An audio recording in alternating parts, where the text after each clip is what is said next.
This actually fulfills a prophecy of the fourth overturn that's going to take place, of this throne being taken from England and back to Jerusalem. And this fourth overturn, this throne has to go through the time called the Great Tribulation, the time of Jacob's trouble. Before I get into that, I just want to say that God said he promised David that his seed, someone would always rule on his throne.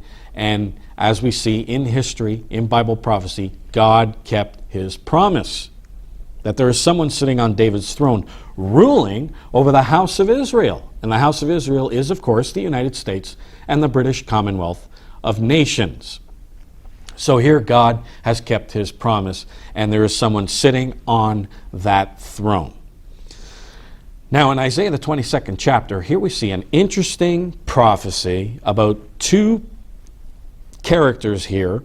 One is called Shebna, and one is called Eliakim. And here we see in verse 15 that Shebna is one who is over the house. And then it talks about Eliakim, and here we see that Eliakim was given the key of the house of David. And this matches the prophecy in Revelation, the 3rd chapter, of Jesus Christ of Nazareth, having the key of the house of David. None shall shut. It says in verse 22, and the key of the house of David will lay upon his shoulder, and he shall open, and none shall shut, and he shall shut, and none shall open. And you can read this prophecy in Revelation, the 3rd chapter. And verse 7, it's talking of Jesus Christ. So we know that this is a dual prophecy, that Eliakim is Jesus Christ. Who is Shebna? Now, it says in verse 15, thus says the Eternal, get thee unto this treasurer, even unto Shebna, which is over the house. Now, this Shebna, who is over the house, it says this phrase is translated steward of the house in the Revised Version, the British and American Revised Version. And this you can read in the International Standard Bible Encyclopedia under Shebna. This source says, Shebna, he is a steward that had the ordering of all the affairs, civil and domestic, in it, which was a very high post. He had the keys of the money, stores, provisions in it. That's Gill's commentary. And a steward is, when you look at the definition of a steward, is an official who is appointed by the legal ruling monarch to represent them in a country and may have a mandate to govern it in their name. Now, this is called the throne of the Lord, in that God appointed David to sit on that throne. It's called the throne of David, but it's also the throne of the Lord. And David's servants are the stewards. David's family, rather, are the stewards that rule in God's name on that throne. So if Eliakim is Jesus Christ, Shebna is a steward, then obviously this is a descendant of David. This end-time Shebna is a descendant of David who is a steward on the throne of the Lord, the throne of David, which is, of course, the royal house of Britain. So here we see in this end time an end-time Shebna who is over the house, and God says, what hast thou here? And whom hast thou here? And thou hast hewn out a sepulchre here, as he that hews him out a sepulchre on high, and that graveth an habitation for himself in a rock. God's basically saying here, when you look at the newer translations, God is basically saying here, why are you hewing out a sepulchre here with the great kings of the past? You don't deserve to be here with the great kings of the past. And as Prince Harry says here, they don't want to be king. They like the perks, they like the carriages, they like the chariots, they like the money, they like the castles, but they don't want to be king. They don't want to do the work. And God says, what business have you here? And we explain all this in the booklet. What business have you here? You don't belong here because you don't belong with the great kings of the earth. You are not a great king.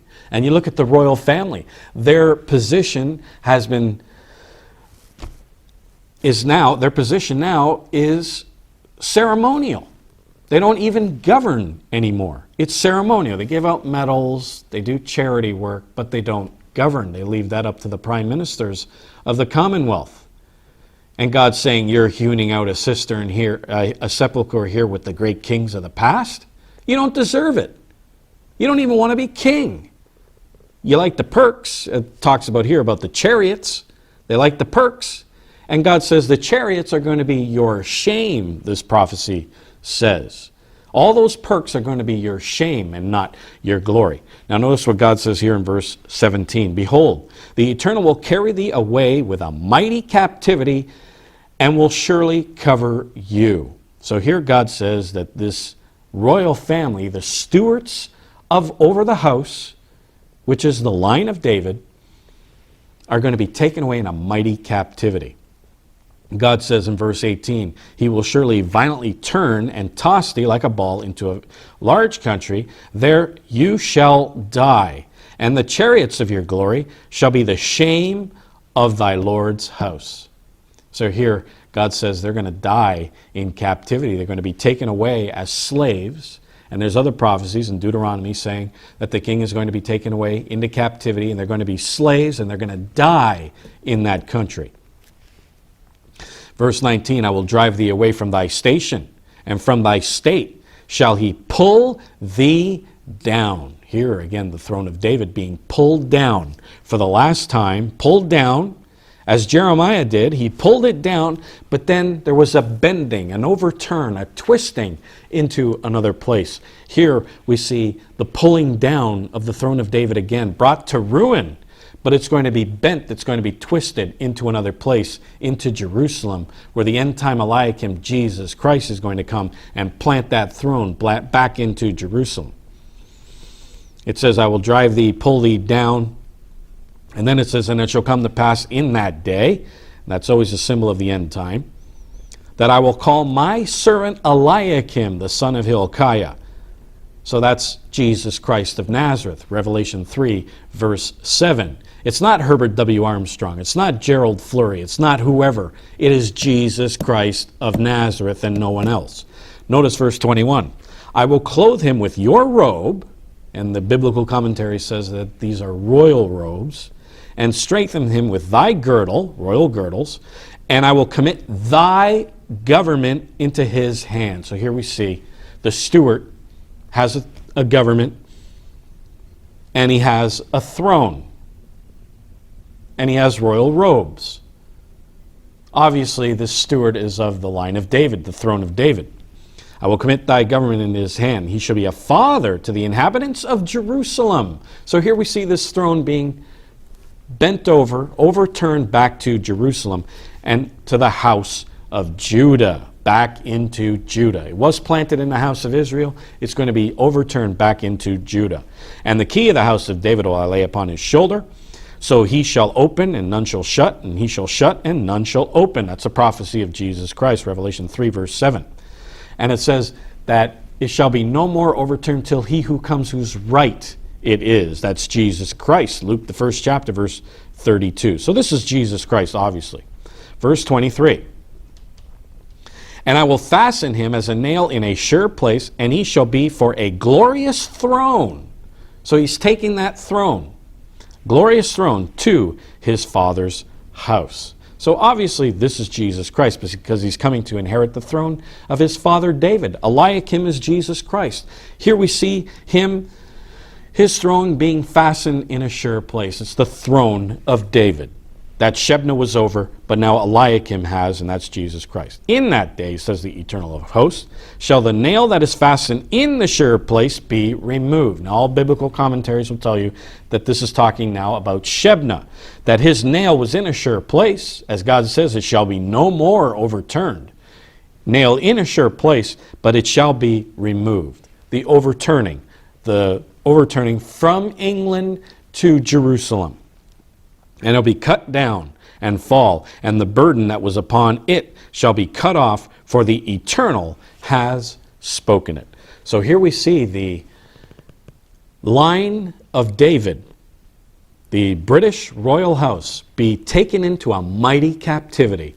And that captivity is going to be the beast power that's going to attack Britain, overtake Britain, and I've gone through many prophecies about the beast power, overtake Britain, is going to take this royal family into a large country, the beast power's country, which is Germany, and there are prophecies about Assyria overtaking Ephraim, which is Britain, going to take him into Germany, and there the royal family is going to die. But that throne is not going to cease to exist. That throne is going to be taken, that position of power is going to be taken back to Jerusalem by Jesus Christ of Nazareth. So that throne is going to lay vacant for a while through the Great Tribulation. But then God is going to take that throne, that position of power, and take it and put it into Jerusalem. And it's going to be planted in Jerusalem. And there Jesus Christ is going to rule and reign on that throne, as it says here in Isaiah. Let me just go through right quickly one prophecy in Isaiah, the 9th chapter, a very famous prophecy. It says here, "For unto us a child is born," Isaiah 9:6. "Unto us a son is given, and the government shall be upon his shoulder. And his name shall be called Wonderful Counselor, the Mighty God." And it's the throne of the Lord. He is the mighty God. "The everlasting Father, Father of eternity, the Prince of Peace. Of the increase of his government and peace there shall be no end, upon the throne of David, and upon his kingdom, to order it and to establish it, judgment and with justice from henceforth, even forever. The zeal of the eternal shall perform this." So here the throne of David exists, and it's going to overturn from Britain back to Jerusalem. Get this free booklet, The Throne of Britain in Prophecy, free of charge, off our website, britishisrael.ca. This is Peter Salemi saying goodbye, friends, and I'll see you here next time on the Watchman program.